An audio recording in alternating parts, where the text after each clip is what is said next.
Oi, pessoal, meu nome é Heloísa, eu sou monitora de vocês aqui na disciplina APS 2 e agora a gente vai abordar a segunda aula que fala sobre normas para a elaboração do relato de experiência. Antes de começar, eu queria falar um pouquinho sobre a importância do relato de experiência. Vocês já sabem que vocês terão que fazer o relato de experiência como forma avaliativa aqui do semestre, né, para a APS 2. Então, o relato de experiência é como qualquer outro trabalho, ele é um trabalho formal. Então, a gente não pode usar uma linguagem informal, não é permitido revelar nenhum dado pessoal do paciente, tá bom? O conteúdo tem que ser original, ou seja, se atentar aqui desde o início à questão do plágio, tá bom, gente? Quando vocês forem colocar qualquer informação extra de artigo, revista, livro, sempre lembrar de referenciar. A gente vai ter uma aula aqui sobre referência, então vai ajudar vocês nesse quesito. Quanto à formatação, tá aqui com vocês para vocês lerem direitinho depois, tá? Mas em relação ao título, ele tem que ser claro, ou seja, ele não precisa ser muito pequeno nem muito grande, mas tem que anunciar a temática central do trabalho, ok? Fonte Arial 14. O resto do trabalho, vocês colocam espaçamento 1,5, fonte 11, margem inferior direita 2 centímetros, margem superior esquerda 3 centímetros.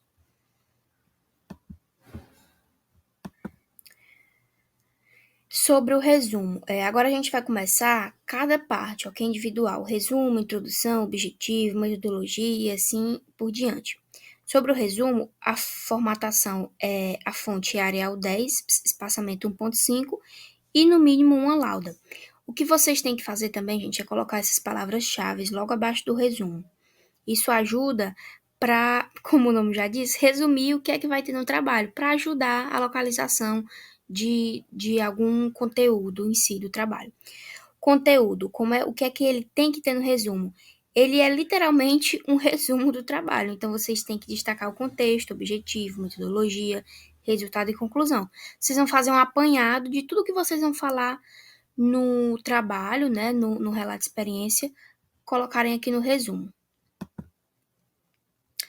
Vamos agora para a introdução. Antes de começar a falar da introdução, eu queria já no começo aqui destacar para vocês a importância de trazer um referencial teórico.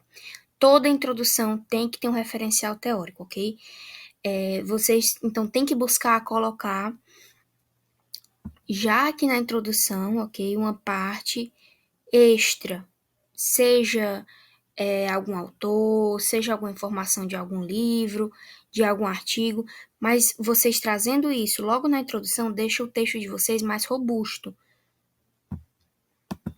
Na introdução também a gente tem que apresentar o contexto, né? Apresentar a justificativa, a motivação da escolha do caso, apresentar o tema, ok? De forma clara.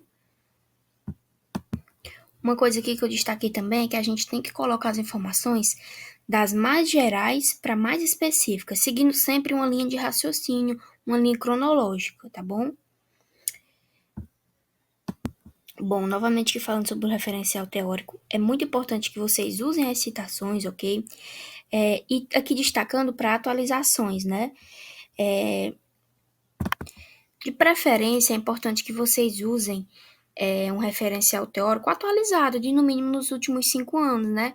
Porque as pessoas vão fazendo mais pesquisas e vão mudando as conclusões. Então, é importante que vocês usem um referencial teórico de no mínimo 5 anos, para poder embasar o texto de vocês e ficar um texto mais rico. Em relação aos objetivos, né, como é que vai ser? Vocês têm que colocar um objetivo geral e um objetivo específico. E se atentar ao limite máximo de objetivos específicos, que são no máximo 4. No máximo 4 objetivos específicos, ok? O que eu queria destacar aqui com vocês também é em relação aos objetivos, a diferenciação de cada objetivo. Por exemplo, a gente utiliza objetivos de aprendizagem, né, às vezes, e quais são os verbos que a gente utiliza normalmente nos objetivos de aprendizagem? É o verbo estudar, compreender, mas no trabalho é importante que a gente use os verbos, né, uns objetivos mais direto para o trabalho, que seria normalmente quais verbos? Avaliar, indicar, esse tipo de verbo. Então é importante também vocês se atentarem a essa diferenciação dos objetivos. Bom, aqui na metodologia, é uma parte muito importante. O que é que eu queria falar principalmente aqui para vocês? Em relação à metodologia do autocuidado apoiador, ok? Então, como é que vai funcionar? Por exemplo, na visita domiciliar, vocês vão abordar a metodologia indicando brevemente o que foi realizado nas 3 visitas, né, domiciliares, com as datas e os períodos de sua realização. É importante que vocês coloquem, como eu citei anteriormente, em ordem cronológica, desde a primeira visita até a terceira. Também a gente vai querer que vocês usem aqui a metodologia dos 5 As. Aí eu coloquei aqui de que forma vocês vão estar trazendo essa metodologia dos 5 As no relato de experiência. Então, vamos lá. Para ficar mais fácil de compreender, eu dividi em cada A. Vou explicar para vocês brevemente o que é cada um e como atribuir isso no relato de experiência, ok? Então, vamos lá. O primeiro A é o A de avaliação. Então, o que é que vocês vão fazer? Vocês vão descrever a avaliação completa que realizaram durante a visita domiciliar, sempre com a identificação dos riscos de saúde, problemas de segurança, necessidade do cuidado e do suporte social daquela família, daquela paciente em questão. Também é importante a gente se atentar que vocês devem explicar como você determinou aquelas necessidades específicas do paciente. Então, assim, vocês vão colocar nesse A uma avaliação completa do paciente, da sua família, entendeu? Principalmente daquela pessoa que você foi direcionado ao cuidado. O segundo A é o aconselhamento. Então, aqui a gente vai saber como que você transmitiu sobre o risco e o benefício, promovendo a educação em saúde e o desenvolvimento de habilidades. Lembrando sempre de conectar a importância que o paciente atribuiu às mudanças em seu comportamento. Então, aqui, basicamente, ele tem que falar de como foi a conversa de vocês, como é que você sentiu que o paciente adquiriu o que você falou para a melhoria da saúde dele e o que você falou para que ele pudesse seguir um plano terapêutico adequado e uma adesão terapêutica melhor. Aqui fica no aconselhamento. Bom, o outro A é o acordo. Então, aqui você vai descrever a maneira que foi feita a criação, junto com o paciente, do plano terapêutico, ok? E que esse plano terapêutico tem que se basear nas crenças e na disponibilidade de mudança do paciente. Ou seja, não adianta aqui, eu vou dar um exemplo para ficar um pouco mais palpável. Quando a gente for fazer essa criação do plano terapêutico, a gente tem que levar em conta o paciente como um todo.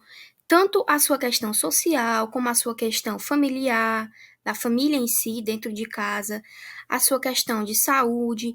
Então, assim, sempre avaliar o paciente como um todo, para que a gente possa elaborar um plano terapêutico visando a adesão 100% do paciente naquele tratamento.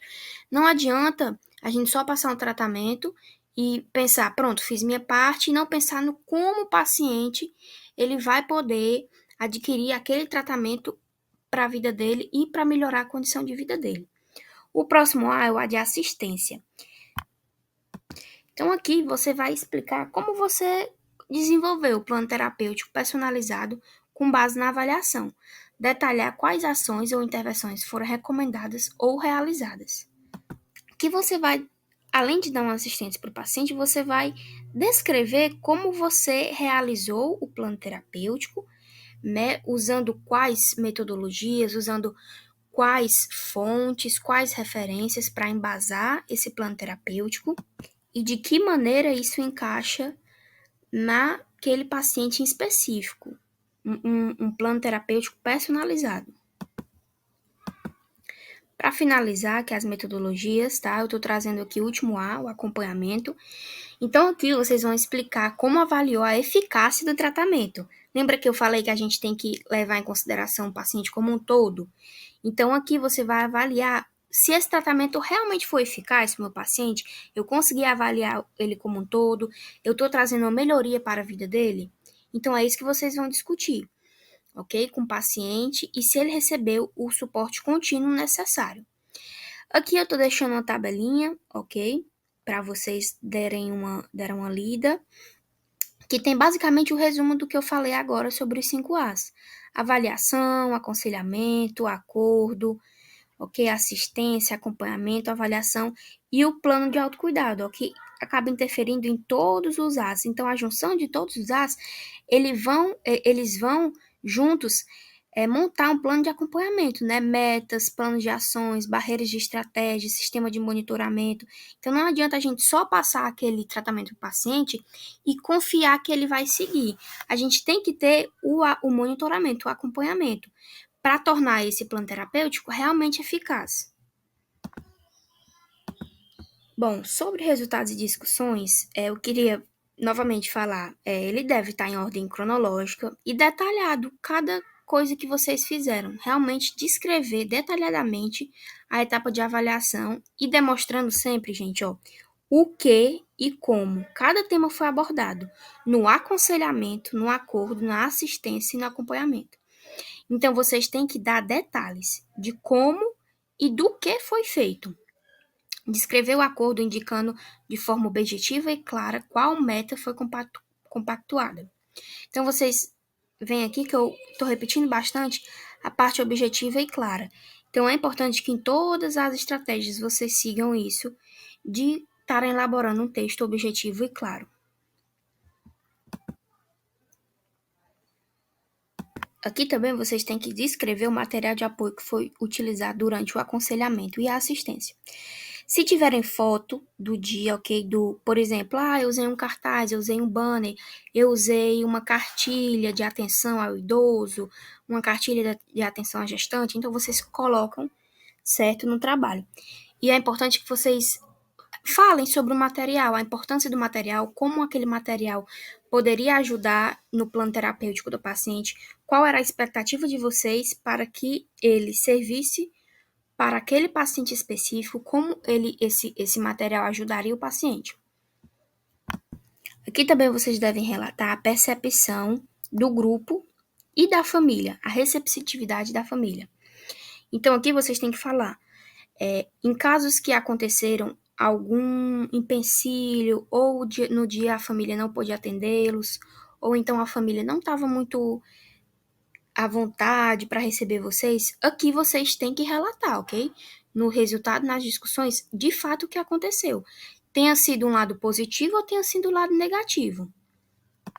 Sendo no lado positivo, vocês têm que falar como foi a receptividade dessa família, como foi a percepção do grupo enquanto a isso, se foi legal, como foi esse diálogo. Sendo no lado negativo, a mesma coisa.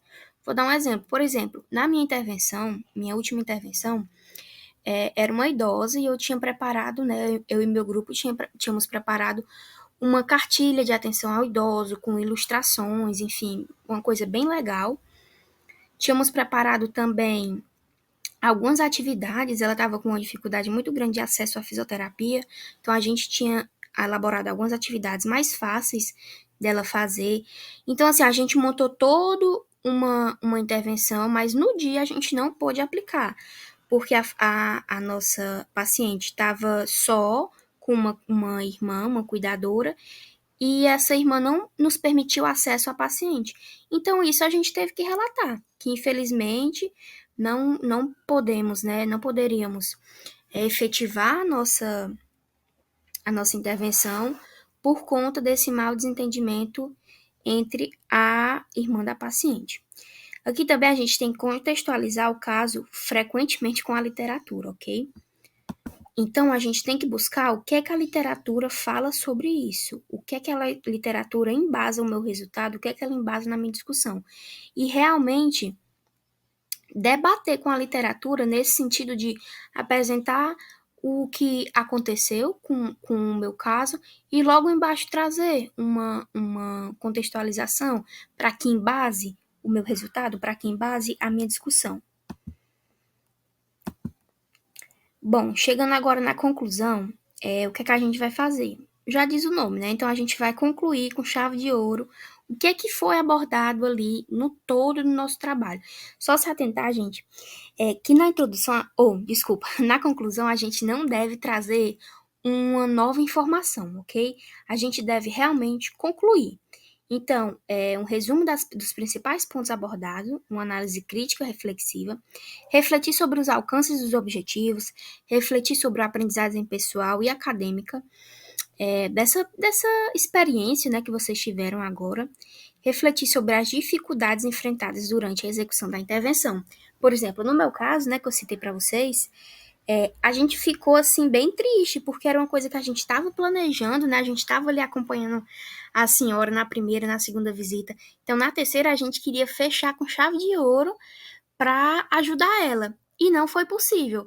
Então, na nossa conclusão, a gente falou dessa dificuldade, né? Que realmente foi. A gente já tinha abordado, ok, nos resultados, mas a gente concluiu nesse sentido, né? Que infelizmente nos deixou insatisfeito quanto à finalização do projeto. Bom, gente, agora as referências, ok? Eu coloquei aqui uma ideia de referência para vocês usarem na metodologia dos 5As, ok? O Mendes. Eu botei aqui também dizendo que as aulas de referência irão ajudar vocês. A gente vai ter uma aula de referência atualizada da nova ABNT. Então, assistam todas as aulas. Eu peço aqui de novo que vocês assistam todas as aulas, que elas se complementam, vão deixar o trabalho de vocês mais rico. Aqui são as referências, ok, dessa aula. Eu espero que vocês tenham gostado, eu espero que de alguma forma eu tenha ajudado vocês. E lembrando, qualquer dúvida, pode tirar a dúvida com a gente no WhatsApp, ok? Então é isso, pessoal. Até a próxima aula. Eu espero que vocês tenham gostado.